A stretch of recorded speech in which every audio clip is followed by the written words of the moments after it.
నమస్కారం కిరణ్ టీవీ భక్తి ప్రేక్షకులకి స్వాగతం. నేను మీ గాయత్రి. ప్రస్తుతం మనతో పాటు ఉన్నారు ప్రముఖ ఆధ్యాత్మికవేత్త జ్యోతిష పండితులు కిరణ్ శర్మ గారు. గురుగారితో మాట్లాడదాం. నమస్కారం గురుగారు. సమస్త సన్మంగళాని భవంతు, శుభం భూయాత్, అఖండ ఐశ్వర్యవతి భవ. గురుగారు, ధనుసు రాశి వారికి ఏ విధంగా ఉంది? నిత్యం కూడా ధనుసు రాశి వారు ఏ దేవుణ్ణి ఆరాధించాలి? వీళ్ళకి బాగా కలిసి వచ్చే ఆలయం ఏది అంటారు, ఒకసారి తెలియజేస్తారా? వీరికి ముక్కుసుడితనం ఎక్కువగా ఉంటుంది. అంటే ధనుసు రాశి వాళ్ళు చాలా ముక్కుసుడితనం, ఇంకా నేనే గొప్ప అనేటువంటిది. అంటే ప్రతి విషయంలో కూడా ఒక సిన్సియారిటీ బాగా ఉంటుంది, అంటే మంచి అక్యురసీ ఉంటుంది, సిన్సియారిటీ ఉంటుంది. వీళ్ళు కూడా మంచి మనస్సు కలిగిన వాళ్ళే. ధనయోగం బాగుంటుంది, ఐశ్వర్యం కూడా ఉంటుంది. విదేశాలకు వెళ్ళగలిగేటువంటి మంచి తత్వం కూడా ఎక్కువగా ఉంటుంది. అంటే విదేశీ సంచారం కూడా బాగా ఉంటుంది. డబ్బు మీద కూడా యాభై ఎక్కువ ఉంటుంది. పిస్నార్థం కూడా ఎక్కువగా ఉంటుంది. ఇక అందరు చేసే పని కాకుండా నేను ప్రత్యేకత చేయాలని ప్లాన్ చేస్తారు. అందరి ముందు ఒకసారి అభాస పాలవుతారు. సో బద్ధకం కూడా ఎక్కువగా ఉంటుంది. డబ్బు విషయంలో క్లారిటీగా ఉంటారు. లెక్క పర్ఫెక్ట్ లెక్క, అంతే. నా పర భేదమేం లేదు. నువ్వు బాగుమడితే పేకాటే ఇది పక్క వీళ్ళు ఫాలో అవుతారు. వీళ్ళు ఫాలో అయితేగా నాకు తెలిసి యాక్చువల్లీ అందరూ ఈ మిథున రాశి కన్యారాశి ఎట్లుంటారు అనుకుంటారు. లేదు, ఈ మిథున కన్యారాశి వారికి అంటే ఎక్కువ పిస్నార్థనం, ఎక్కువ పర్ఫెక్షను ఎక్కువగా ఉండే ధనుసు రాశి వారు. లెక్కలు ప్రతి ఒక్కటి క్యాలెండర్ ముందర పెట్టుకొని లెక్క చేసుకొని అసలు నక్షత్ర గుడి కంటే ఎక్కువ కూడా అవతలి వాళ్ళని హింస పెట్టి వ్యాపారం చేయగలిగే అవకాశం ఉంటుంది. హింస పెట్టి అంటే వాంటాడు, నేను ఫ్రీ ఇస్తున్నావు, నాదేనా 100 రూపాయలు తీసుకున్నావు కదా, ఇవాళ ఇస్తాను, నువ్వు 110 రూపాయలు ఇస్తాను, నేనేమన్నా నేను 5ంటికి ఇస్తాను, 5కి వస్తాడు, ఇచ్చేసేయి. ఒరే ఇస్తాను అంటే నువ్వు 5ంటికి రమ్మన్నావు కదా, నేను 5కి వచ్చాను కదా, ఇచ్చేయి. ఇంత నిక్కచ్చిగా ఉండేటువంటి తత్వం. ప్లస్ వీళ్ళు అన్నది కూడా అలాగే సేమ్ టైంకి వాళ్ళకి పెట్టేస్తారు. అది అక్యురసీ వీళ్ళ దగ్గర ఉన్నటువంటిది. సాయం చేసినా అలాగే ఉంటుంది, స్వీకరించి అలాగే తీసుకునే అవకాశం. సంపాదన మెలకు ఎక్కువ ఉంటుంది. సంతాన ప్రాప్తి బాగా ఉంటుంది. చిన్నతనంలో పెళ్ళే అవకాశాలు ఎక్కువగా ఉంటాయి. ఈ రాశి వారికి చిన్నతనంలో పెళ్ళే అవకాశాలు ఎక్కువగా ఉంటాయి. విదేశీయాన సంచారం, ఉద్యోగ లాభం. ఎక్కువ శాతం మంది వీరు స్వయం కృషితోనే పైకి వచ్చే అవకాశాలు ఉంటాయి. అలాగే స్వయం ప్రతిపత్తి బాగా ఉంటుంది. ఇంకోటి వృత్తులు ఎక్కువ ఉంటారు. అంటే కుల వృత్తుల మీద ఎక్కువగా వీళ్ళు ఆధారపడే అవకాశం ఉంటుంది.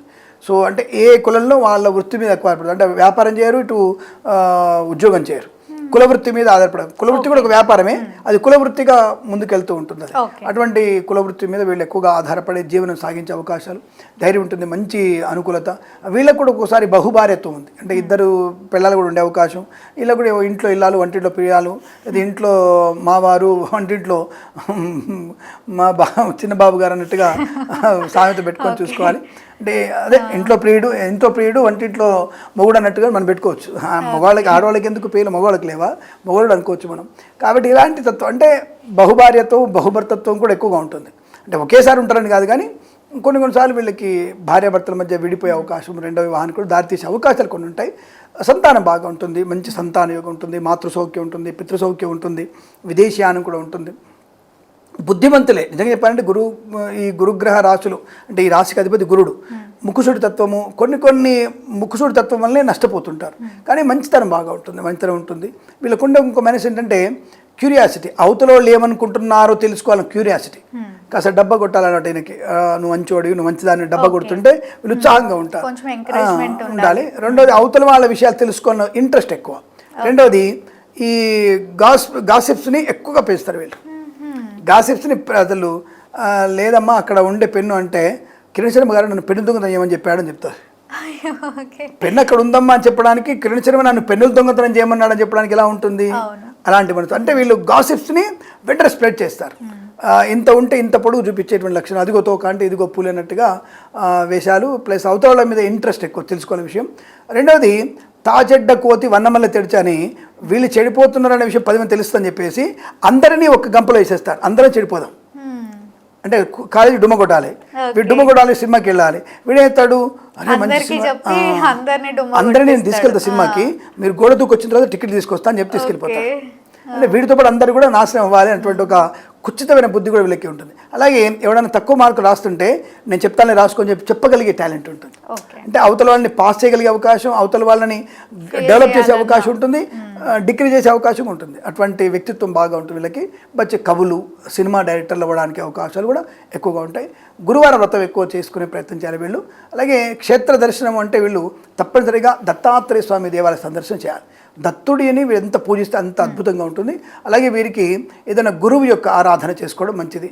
అంటే తప్పకుండా ఇప్పుడు కొంతమందికి వచ్చేసి సాయినాథులు అంటారు, షిరిడి సాయిబాబా అంటారు, కొంచెం సత్యసాయిబాబా అంటారు, కొంతమంది రాఘవేంద్ర స్వామి అంటారు, కొంతమంది మనకి అయ్యప్ప స్వామి అంటారు. అంటే ఇలాంటి గురువులను కూడా వీరు తప్పకుండా ఆరాధన చేసుకోవచ్చు.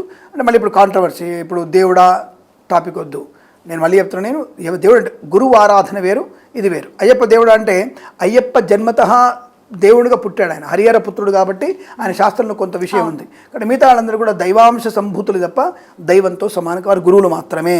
ఇది క్లారిటీ. దీని గురించి మళ్ళీ చర్చ వాదోపవాదాలకి నేను సమయం మీకు ఇవ్వడం లేదు. వీళ్ళందరూ గురువులు మాత్రమే, దేవుళ్ళు కారు అనే విషయాన్ని కాంట్రవర్సీ కూడా చూసుకోండి. ఇలా వీళ్ళు గురువులని పూజించడం వల్ల ప్రయోజనం బాగా ఉంటుంది.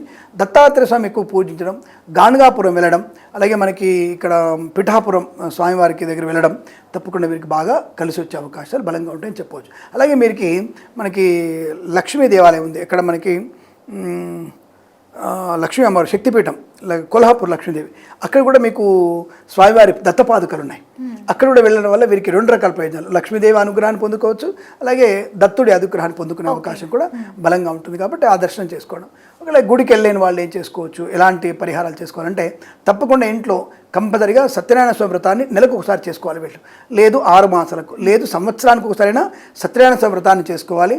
గురువులను పిలిచి, అంటే నీకు సైన్స్ చెప్పాడు, మ్యాథ్స్ చెప్పాడు, వేదం చెప్పాడు, ఆ గురువులను పిలిచి గురువులకి సంవత్సరానికి ఒకసారి వస్త్రము, వారి కాళ్ళు కడిగి తలలో నీళ్ళు చల్లుకొని వారికి వస్త్రము లేదా ఏదైనా ఒకటి వారి కానుకగా ఇచ్చే ప్రయత్నం చేస్తే గురువు యొక్క అనుగ్రహాన్ని పొందుకొని సంపూర్ణ ఆరోగ్యంతో ఆనందంగా ఉంటారు. అలాగే వీరు శనగలు దానం చేసుకోవడం మంచిది.